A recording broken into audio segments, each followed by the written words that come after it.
ನಮಸ್ತೆ, ನೀವು ನೋಡ್ತಾ ಇರೋದು ಒನ್ ಇಂಡಿಯಾ ಕನ್ನಡ. ನಾನು Pratima. Dear friends, IPL mega festival ಬಂದೇ ಬಿಡ್ತು. ದೇಶದಲ್ಲಿ ಕಲರ್ಫುಲ್ ಟೂರ್ನಿ ಆರಾಧನೆ ಸಖತ ಕಾಣಿಸ್ತಾ ಇದೆ. RCB ಅಭಿಮಾನಿಗಳ ಜೋಶ್ ಅಂತೂ ಹೇಳೋದಕ್ಕೆ ಸಾಧ್ಯ ಇಲ್ಲ. RCB ಅಭ್ಯಾಸದ ಅಖಾಡಕ್ಕೆ ಇಳಿದಿದ್ದೇ ತಡ, ಈ ಸಲ ಕಪ್ ನಮ್ದೇ ಅನ್ನೋ ಕನಸು ಕಾಣೋದಕ್ಕೆ ಈಗಾಗಲೇ ಫ್ಯಾನ್ಸ್ ಶುರು ಮಾಡಿಬಿಟ್ಟಿದ್ದಾರೆ. ಮಾರ್ಚ್ 22ರಿಂದ IPL ಜಾತ್ರೆ ಶುರುವಾಗುತ್ತೆ. ಉದ್ಘಾಟನಾ ಪಂದ್ಯದಲ್ಲೇ ರಾಯಲ್ ಚಾಲೆಂಜರ್ಸ್ ಬೆಂಗಳೂರು ಹಾಗೆ ಹಾಲಿ ಚಾಂಪಿಯನ್ಸ್ ಕೋಲ್ಕತ್ತಾ ಎದುರು ಸೆಣಸಾಟ ಶುರುವಾಗುತ್ತೆ. ತೆರೆಮರೆಯಲ್ಲೇ ಒಂದಷ್ಟು ಗೇಮ್ ಪ್ಲಾನ್ ಸ್ಟ್ರಾಟಜಿಗಳನ್ನ ಈಗಾಗಲೇ ಎರಡೂ ಟೀಮ್ಗಳು ರೂಪಿಸ್ತಾ ಇವೆ. ಸೊ ಅಭ್ಯಾಸದ ಅಖಾಡಕ್ಕೆ ಎರಡೂ ಟೀಮ್ಗಳು ಧುಮುಕಿರೋದ್ರಿಂದ ಈ ಫಸ್ಟ್ ಮ್ಯಾಚ್ ಬಗ್ಗೆನೇ ಕ್ಯೂರಿಯಾಸಿಟಿ ಜಾಸ್ತಿ ಇದೆ. ಇನ್ನು ಇದು RCBಯ ಹೊಸ ಅಧ್ಯಾಯ ಅಂತ ವಿರಾಟ್ ಕೊಹ್ಲಿ ಕಳೆದ ವರ್ಷವೇ ಹೇಳ್ಬಿಟ್ಟಿದ್ರು. ಇಂಗ್ಲಿಷ್ನಲ್ಲಿ ತಂಡದ ಹೆಸರು ಕೂಡ ಬ್ಯಾಂಗ್ಳೂರ್ನಿಂದ ಬೆಂಗಳೂರಾಯಿತು. ಅಲ್ಲದೆ ಆರಂಭಿಕ 8 ಪಂದ್ಯಗಳಲ್ಲಿ 7ರಲ್ಲಿ ಸೋತ ಮೇಲೆ ಸತತ 6 ಗೆಲುವಿನೊಂದಿಗೆ ಅಮೋಘವಾಗಿ ಪ್ಲೇ ಆಫ್ಗೆ ಎಂಟ್ರಿ ಕೊಟ್ಟಿತ್ತು. ಆದರೆ ಎಲಿಮಿನೇಟರ್ ಪಂದ್ಯದಲ್ಲಿ ರಾಜಸ್ಥಾನ್ ರಾಯಲ್ಸ್ ಮುಂದೆ ಸೋಲ್ಬೇಕಾಯಿತು. ಈ ಸಲ ಮಾರ್ಚ್ 22ಕ್ಕೆ ಕೋಲ್ಕತ್ತಾದಲ್ಲಿ ನಡೆಯುವಂತಹ ಉದ್ಘಾಟನಾ ಪಂದ್ಯದಲ್ಲಿ ಹಾಲಿ ಚಾಂಪಿಯನ್ KKR ವಿರುದ್ಧ ಆಡೋ ಮೂಲಕ RCB ಅಭಿಯಾನವನ್ನು ಶುರು ಮಾಡುತ್ತೆ. ಸೊ ಈ ಸಲದ ಆವೃತ್ತಿ RCB ಪಾಲಿಗೆ ಅಕ್ಷರಶಃ ಹೊಸ ಅಧ್ಯಾಯ ಆಗೋ ನಿರೀಕ್ಷೆ ಜಾಸ್ತಿನೇ ಇದೆ. ಯಾಕಂದ್ರೆ ಕಳೆದ ಮೆಗಾ ಹರಾಜಿನ ನಂತರ ತಂಡ ಸಾಕಷ್ಟು ಬದಲಾವಣೆಯನ್ನ ಕಂಡಿದೆ. ಜೊತೆಗೆ ಮಧ್ಯಪ್ರದೇಶದ ಬ್ಯಾಟರ್ ರಜತ್ ಪಾಟಿದಾರ್ ಹೊಸ ನಾಯಕನಾಗಿ ಜವಾಬ್ದಾರಿಯನ್ನು ವಹಿಸಿಕೊಂಡಿದ್ದಾರೆ. ಬರೀ ವಿದೇಶಿಗರೇ ತುಂಬಿದ್ದಂತಹ ತರಬೇತಿ ಬಳಗದಲ್ಲಿ ಮಾಜಿ ಕ್ರಿಕೆಟಿಗ ದಿನೇಶ್ ಕಾರ್ತಿಕ್ ಬ್ಯಾಟಿಂಗ್ ಕೋಚ್ ಆಗಿ ಹೊಸ ಶಕ್ತಿಯನ್ನ ತುಂಬ್ತಾ ಇದ್ದಾರೆ. ಈ ಸಲದ IPL ಟೂರ್ನಿ 18ನೇ ಆವೃತ್ತಿಯಾಗಿರೋದ್ರಿಂದ ಕಪ್ ಗೆಲುವಿನ ಕನಸಿನ ನಿರೀಕ್ಷೆ ಕೂಡ ಜಾಸ್ತಿ ಆಗಿದೆ. ಯಾಕಂದ್ರೆ 18 ಅನ್ನೋದು RCBಯ ಶಕ್ತಿ.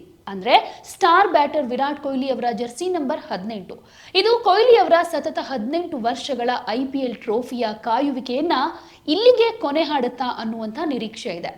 T20 world cup, ICC champions ಟ್ರೋಫಿಯ ನಂತರ ಈಗ IPL ಕಿರೀಟ ಕಿಂಗ್ ಕೊಹ್ಲಿ ವೃತ್ತಿ ಜೀವನವನ್ನ ಮತ್ತಷ್ಟು ಕಲರ್ಫುಲ್ ಮಾಡುತ್ತಾ ಅನ್ನೋದಕ್ಕೆ ಸಂಬಂಧಪಟ್ಟ ಹಾಗೆ ಅಭಿಮಾನಿಗಳು ಹೆಚ್ಚು ನಿರೀಕ್ಷೆಯನ್ನ ಇಟ್ಕೊಂಡಿದ್ದಾರೆ. ಇನ್ನು ಪಾಟಿದಾರ್ ಹೆಗ್ಲೇರಿದೆ ನಿರೀಕ್ಷೆ. RCB ತಂಡದ 8ನೇ ನಾಯಕ ಹಾಗೆ 4ನೇ ಭಾರತೀಯ ನಾಯಕ ಅಂತ ಕರೆಸ್ಕೊಳ್ತಾ ಇರೋ 31 ವರ್ಷದ ರಜತ್ ಪಾಟಿದಾರ್ಗೆ ಇದು IPL ನಲ್ಲಿ ಮೊದಲ ನಾಯಕತ್ವದ ಚಾಲೆಂಜಿಂಗ್ ಕೂಡ ಹೌದು. ಕಳೆದ ದೇಶೀಯ ಕ್ರಿಕೆಟ್ ಋತುವಿನ ಸೈಯದ್ ಮುಷ್ತಾಕ್ ಅಲಿ ಟ್ರೋಫಿ T20 ಟೂರ್ನಿಯಲ್ಲಿ ಮಧ್ಯಪ್ರದೇಶ ತಂಡವನ್ನ ಫೈನಲ್ಗೆ ಏರಿಸಿದ್ದಂತ ಸಾಧನೆ ರಜತ್ ಪಾಟಿದಾರ್ಗೆ ಸಲ್ಲತ್ತೆ. ಸೊ RCB ನಾಯಕತ್ವ ಒಲಿಯೋದಕ್ಕೆ ಇದು ಕೂಡ ಒಂದು ಪಾಯಿಂಟ್ ಅಂತ ಹೇಳ್ಬೋದು. ಇನ್ನು ಫೈನಲ್ನಲ್ಲಿ ಮುಂಬೈ ವಿರುದ್ಧ ಸೋಲು ಕಂಡಿದ್ದ ನಡುವೆ ಬ್ಯಾಟಿಂಗ್ನಲ್ಲೂ ಕೂಡ ಮಿಂಚಿದ್ದ ರಜತ್ ಒಟ್ಟು 428 ರನ್ ಕಲೆ ಹಾಕುವ ಮೂಲಕ ಟೂರ್ನಿಯ 2ನೇ ಗರಿಷ್ಠ ರನ್ ಸ್ಕೋರರ್ ಅಂತ ಅನ್ನಿಸ್ಕೊಂಡಿದ್ರು. ಸೊ IPL ನಲ್ಲೂ ಅಂಥದ್ದೇ ಯಶಸ್ಸು ಮುಂದುವರಿಸುವ ಮೂಲಕ ಹೊಸ ಇತಿಹಾಸ ಬರೆಯುವ ಅವಕಾಶ ರಜತ್ ಪಾಟಿದಾರ್ ಮುಂದೆ ಇದೆ.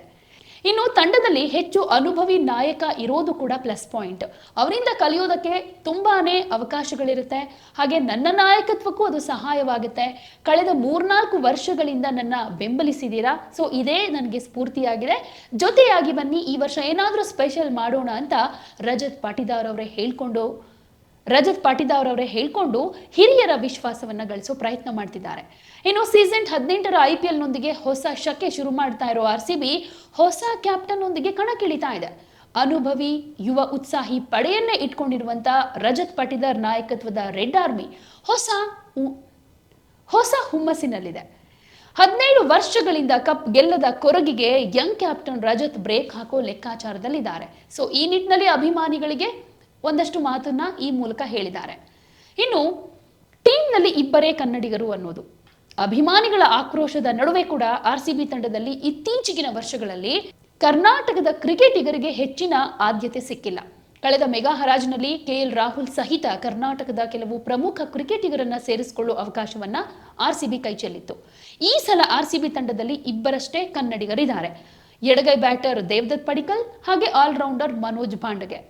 ಈ ಪೈಕಿ RCB ಮೂಲಕನೇ IPLಗೆ ಎಂಟ್ರಿ ಕೊಟ್ಟಿರುವಂತಹ 4 ವರ್ಷಗಳಾದ್ಮೇಲೆ ಮತ್ತೆ ಮರಳಿರುವಂತಹ ಪಡಿಕ್ಕಲ್ಗೆ 11ರ ಬಳಗದಲ್ಲೂ ಕೂಡ ಸ್ಥಾನ ಸಿಗುತ್ತಾ ಇಲ್ವಾ, ಅದಿನ್ನೂ ಕೂಡ ಒಂದು ರೀತಿ ತೂಗುಯಾಲೆ ಆಗಿದೆ. 1 ಅಲ್ಲ 2 ಅಲ್ಲ 3 ಅಲ್ಲ, ಬರೋಬ್ಬರಿ 17 ವರ್ಷದಿಂದ RCB ಕಪ್ ಗೆದ್ದಿಲ್ಲ. ಸೊ ಈಗ 17 ವರ್ಷ ಆದ್ಮೇಲೆ ನಸೀಬು ಚೇಂಜ್ ಆಗುತ್ತಾ, ಆ ಟೈಮ್ ನಿಜಕ್ಕೂ ಬರುತ್ತಾ ಅನ್ನೋ ಆಸೆ ಅಭಿಮಾನಿಗಳಲ್ಲಿದೆ. ಇನ್ನು RCBಗೆ ಒಂದಷ್ಟು ಮ್ಯಾಚ್ ವಿನ್ನರ್ಗಳ ಎಂಟ್ರಿ ಆಗಿರೋದನ್ನ ಕೂಡ ನಾವಿಲ್ಲಿ ಇಗ್ನೋರ್ ಮಾಡೋ ಹಾಗಿಲ್ಲ.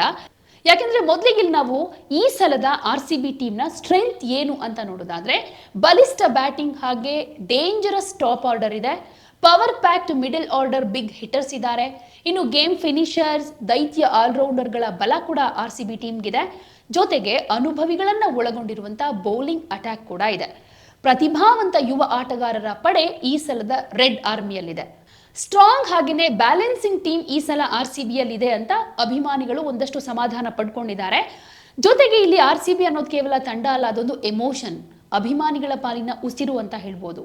ಸೊ ಇದೇ ಕಾರಣಕ್ಕೇನೆ ಇಷ್ಟು ವರ್ಷ ಆದ್ರೂ ಕಪ್ ಗೆದ್ದಿಲ್ಲ ಅಂದ್ರೂ ಕೂಡ ಜೈಕಾರ ಹಾಕೊಂಡು ಹಾಡ್ಕೊಂಡು ಡ್ಯಾನ್ಸ್ ಮಾಡ್ತಾ ಪ್ರತಿ ಸೀಸನ್ನಲ್ಲೂ ಫ್ಯಾನ್ಸ್ ಜೋಶ್ ತುಂಬ್ತಾ ಬರ್ತಾ ಇದ್ದಾರೆ. ಸೀಸನ್ ಕೊನೆಯಲ್ಲಿ ಸೋತು ನಿರಾಸೆ ಮೂಡಿಸುತ್ತೆ, ಒಂದ್ಸಲನಾದ್ರೂ ಚಾಂಪಿಯನ್ ಆಗದ RCB ಹಣೆ ಬರಹ ಈ ಸಲ ಚೇಂಜ್ ಆಗುತ್ತೆ ಅನ್ನುವಂತಹ ನಿರೀಕ್ಷೆ ಹಲವರಲ್ಲಿದೆ. ಇನ್ನು RCB ಟೀಮ್ಗೆ ಒಬ್ಬ ದೈತ್ಯ ಓಪನರ್ ಎಂಟ್ರಿ ಆಗಿದೆ.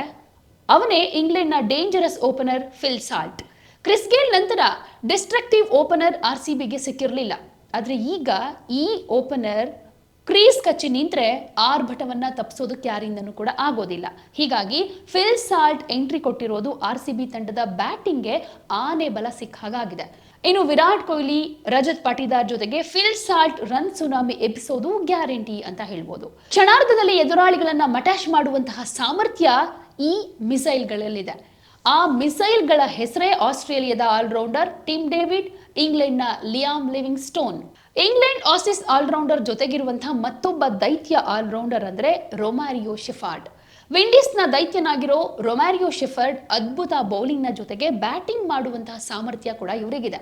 ಜಿತೇಶ್ ಶರ್ಮಾ ನೋಡೋದಕ್ಕೆ ಸಣ್ಣ ಕಾಣಿಸಿದ್ರು ಇವರು ಸಿಡಿಸೋ ಒಂದೊಂದು ಸಿಕ್ಸರ್ ವಾವ್ ಅನ್ನೋ ರೀತಿಯಲ್ಲಿ ಇರುತ್ತೆ. ಇಷ್ಟು ಸುಲಭಕ್ಕೆ ಸಿಕ್ಸರ್ ಸಿಡಿಸಬಹುದಾ ಅನ್ನೋ ಭಾವನೆ ಕೂಡ ಮೂಡುತ್ತೆ. ಸೊ ಹೇಳಿ ಕೇಳಿ RCB ಹೋಮ್ ಗ್ರೌಂಡ್ ಚಿನ್ನಸ್ವಾಮಿ, ಚಿಕ್ಕ ಗ್ರೌಂಡ್, ಬ್ಯಾಟ್ಸ್ಮನ್ಗಳ ಪಾಲಿನ ಸ್ವರ್ಗ ಅಂತ ಹೇಳ್ಬೋದು. ಇದೇ ಕಾರಣಕ್ಕೆ ಬೌಲಿಂಗ್ RCB ತನ್ನ ಬತ್ತಳಿಕೆಗೆ 3 ಮಿಷನ್ ಗನ್ಸ್ ತಂದಿಟ್ಕೊಂಡಿದೆ. ಈ ಪೈಕಿ ಒಬ್ರು swing master Bhuvneshwar Kumar, power play death ಓವರ್ಗಳಲ್ಲಿ ಬ್ಯಾಟ್ಸ್ಮನ್ಗಳಿಗೆ ಚಳ್ಳೆ ಹಣ್ಣು ತಿನ್ನಿಸೋ ಭುವಿ ಮೇಲೆ ತುಂಬಾನೇ ನಿರೀಕ್ಷೆ ಇದೆ. ಭುವನೇಶ್ವರ್ ಜೊತೆ RCB ಶಕ್ತಿಯಾಗಿ ಕಾಣ್ತಾ ಇರೋದು ಆಸ್ಟ್ರೇಲಿಯಾದ ಮತ್ತೊಬ್ಬ ಬೌಲರ್ ಜೋಶ್ ಹ್ಯಾಸಲ್ವುಡ್.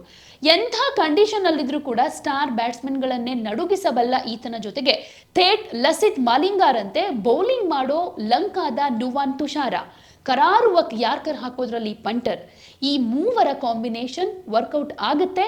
ಸೊ RCB ಕಪ್ ಗೆಲ್ಲೋದಕ್ಕೆ ಇದೆಲ್ಲವೂ ಕೂಡ ಸಹಕಾರಿ ಆಗುತ್ತೆ ಅಂತ ಕನ್ಸಿಡರ್ ಮಾಡಬಹುದು. ಇನ್ನು ಕೃಣಾಲ್ ಪಾಂಡ್ಯ, ಮನೋಜ್ ಬಾಂಡೆಗೆ, ಸುಯಾಶ್ ಶರ್ಮಾ ಕೂಡ RCBಯ ನಯಾ ಮ್ಯಾಚ್ ವಿನ್ನರ್ಗಳು ಅನ್ನೋದನ್ನ ಮರೆಯೋ ಹಾಗಿಲ್ಲ. ಇನ್ನು ಮೇಲ್ನೋಟಕ್ಕೆ ಈ ರೀತಿಯಾಗಿ ಬಲಿಷ್ಠವಾಗಿ ಕಾಣ್ತಾ ಇದ್ರು RCB ತಂಡದಲ್ಲಿ ವೀಕ್ನೆಸ್ ಕೂಡ ಅಷ್ಟೇ ಇದೆ. ಈ ವೀಕ್ನೆಸ್ಗಳೇ RCBಗೆ ಮುಳುವಾಗೋ ಸಾಧ್ಯತೆ ಕೂಡ ಇದೆ ಅಂತ ಹೇಳ್ಬೋದು. ಸೊ ಆ ವೀಕ್ನೆಸ್ಗಳ ಬಗ್ಗೆ ಮಾತನಾಡೋದಾದ್ರೆ, ದೇಶಿ ಕ್ರಿಕೆಟ್ನಲ್ಲಿ ಯಶಸ್ಸನ್ನ ಕಂಡಿರೋ ರಜತ್ ಪಾಟಿದಾರ್ ಮೊದಲ ಬಾರಿಗೆ IPL ನಾಯಕನಾಗಿ ಜವಾಬ್ದಾರಿ ವಹಿಸಿಕೊಂಡಿದ್ದಾರೆ. ಇದು ಬ್ಯಾಕ್ ಫೈರ್ ಆದ್ರೂ ಕೂಡ ಆಶ್ಚರ್ಯ ಪಡಬೇಕಾಗಿಲ್ಲ. ಪ್ರತಿ ತಂಡದ ಸಕ್ಸಸ್ನಲ್ಲಿ ಕೋರ್ ಟೀಮ್ ಪ್ರಮುಖ ಪಾತ್ರ ವಹಿಸುತ್ತೆ. ಆದ್ರೆ RCB ಕೋರ್ ಉಳಿಸ್ಕೊಳ್ಳುವಲ್ಲಿ ಫೇಲ್ಯೂರ್ ಅಂತ ಹೇಳ್ಬೋದು. ಇಂಡಿಯನ್ ಆಟಗಾರರ ಬದಲಿಗೆ ವಿದೇಶಿ ಆಟಗಾರರನ್ನೇ ಹೆಚ್ಚು ನೆಚ್ಕೊಂಡಿದೆ. ಇದೆಲ್ಲದಕ್ಕಿಂತ ಮಿಗಿಲಾಗಿ ಸ್ವಪ್ನಿಲ್ ಸಿಂಗ್, ಸುಯಶ್ ಶರ್ಮಾ ಬಿಟ್ರೆ ಕ್ವಾಲಿಟಿ ಸ್ಪಿನ್ನರ್ಗಳು ತಂಡದಲ್ಲಿಲ್ಲ. ಚಿನ್ನಸ್ವಾಮಿ ಅಂಗಳವನ್ನೇ ದೃಷ್ಟಿಯಲ್ಲಿ ಇಟ್ಕೊಂಡೆ Phil Salt, Tim David, Liam Livingstone ರಂತಹ ಆಟಗಾರರಿಗೆ ಮಣೆ ಹಾಕಿರೋ RCBಗೆ ಚಿನ್ನಸ್ವಾಮಿಯ ಹೊರಗಿನ ಸ್ಪಿನ್ ಫ್ರೆಂಡ್ಲಿ ಪಿಚ್ ನಲ್ಲಿ ಬಿಗ್ ಚಾಲೆಂಜ್ ಎದುರಾಗಬಹುದು. ಯಾಕಂದ್ರೆ ತಂಡದಲ್ಲಿ ಸ್ಪಿನ್ ಫ್ರೆಂಡ್ಲಿ ಬ್ಯಾಟರ್ಗಳಿಲ್ಲ. ದೇಶಿ ಕ್ರಿಕೆಟ್ನಲ್ಲಿ ಸಕ್ಸಸ್ ಕಂಡಿರುವಂತಹ ರಜತ್ ಪಾಟಿದಾರ್ಗೆ ನಾಯಕತ್ವದ ಜವಾಬ್ದಾರಿ ಕೊಟ್ಟಿದೆ. ಇದು ಪರೋಕ್ಷ ರಜತ್ ಪ್ರದರ್ಶನದ ಮೇಲೂ ಕೂಡ ಎಫೆಕ್ಟ್ ಮಾಡಬಹುದು. ಅಷ್ಟೇ ಅಲ್ಲ, ಸೂಪರ್ ಸ್ಟಾರ್ ಆಟಗಾರರನ್ನ ಡೀಲ್ ಮಾಡೋದ್ರಲ್ಲಿ ಎಡವಟ್ಟಾಗಬಹುದು. 22 ಆಟಗಾರರ ಪಡೆಯಲ್ಲಿ ಕಂಡೀಷನ್ಗೆ ತಕ್ಕ ಬೆಸ್ಟ್ ತಂಡ ಸೆಲೆಕ್ಟ್ ಮಾಡೋದೇ ಟೀಮ್ ಮ್ಯಾನೇಜ್ಮೆಂಟ್ ಮುಂದಿರುವಂತ ದೊಡ್ಡ ಚಾಲೆಂಜ್. ಮೇಲ್ನೋಟಕ್ಕೆ RCB ಸಖತ್ ಸ್ಟ್ರಾಂಗ್ ಆಗಿ ಕಾಣ್ತಾ ಇದೆ ನಿಜ. ಆದ್ರೆ ಆನ್ ಫೀಲ್ಡ್ ನಲ್ಲಿ ಸಾಮರ್ಥ್ಯಕ್ಕೆ ತಕ್ಕ ಆಟ ಆಡಿದ್ರೆ ಕಪ್ ಗೆಲ್ಲೋದ್ರಲ್ಲಿ ಯಾವುದೇ ಡೌಟ್ ಇಲ್ಲ.